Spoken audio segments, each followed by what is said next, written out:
السلام عليكم ورحمة الله تعالى وبركاته. اليوم إن شاء الله فيديو جديد غادي نشارك معكم عصير منعش بنين كيجي خاسر ما شاء الله، يستحق التجربة كيف ما كتشوفوا. بسم الله على بركة الله. ندوزو المكونات. هنا عندي معلقة ديال السكر سنيدة، عندي إطرو ديال الحليب، وعندي 3 البنانات حجم متوسط، وعندي هنا 2 ساشيات فلون بنكهة البنان 2.5 غرام.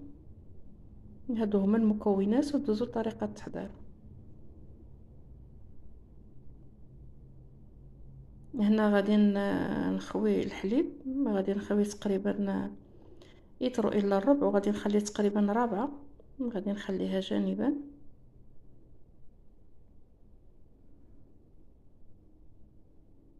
وغادي نضيف دوك 2 ساشيات ديال الفلون. المهم بالنسبه للنكهه نتوما لكم الاختيار، انا بما انني دايره البنان غدرت النكهه ديال الموز. وغادي نضيف ديك المعلقه ديال السكر، والناس اللي ما كيبغيوش الحلاوه بلاش، لان غير البنان كافي يحلي العصير. بصراحه درت هاد المعلقه ومع ذلك جا حلو. الناس اللي ناقصين الحلاوه يستحسن بلاش، والناس اللي كياخذوا الحلاوه ممكن يديروا معلقه ولا معلقه ونص.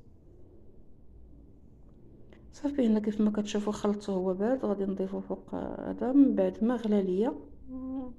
بعد التحريك المستمر هنا غادي نخليه جانبا تيبرد تماما، وندخلو ديك الساعه للفريغو تيقبض راسو وعاد نخدمو به.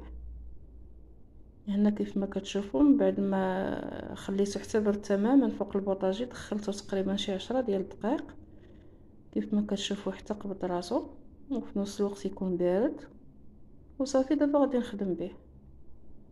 هنا طراب كهربائي، غادي نجيب داك الفلون ديالنا،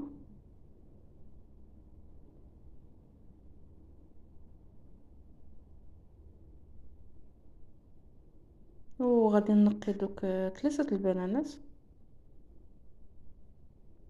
هنا خلاص تقطيع عشوائي، راه كلشي غادي يطحن.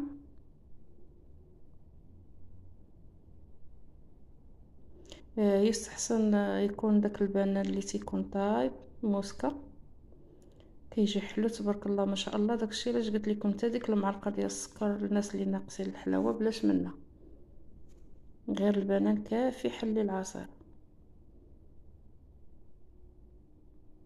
صافي كنحيدو هنا الخيوط كيف ما كتشوفوا.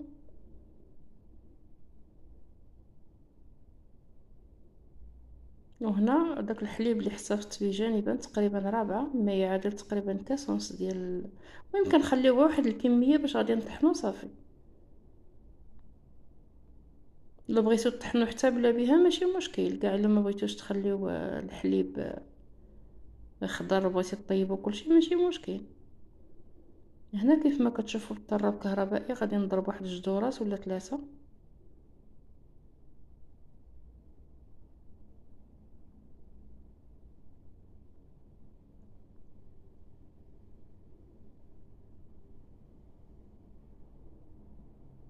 وهنا كيف ما كتشوفوا من بعد ما طحنتو كيشوف القوام ديالو مع البنان كيجي بصراحه خاطر تقريبا هو هذا القوام. اللي بغاه جاري يزيد شويه الحليب، واللي بغاه خاطر يزيد البنان. المهم لكم الاختيار. وهذا هو الشكل النهائي ديال العصير ديالنا. صدقوني يا البنات كيجي ما شاء الله، حقا يستحق التجربه. وهذا هو الفيديو ديال اليوم، نتمنى يا رب يعجبكم، وما تنساوش البنات لايكات. جزاكم الله كل خير، والى فيديو قادم بحول الله في رعايه الله.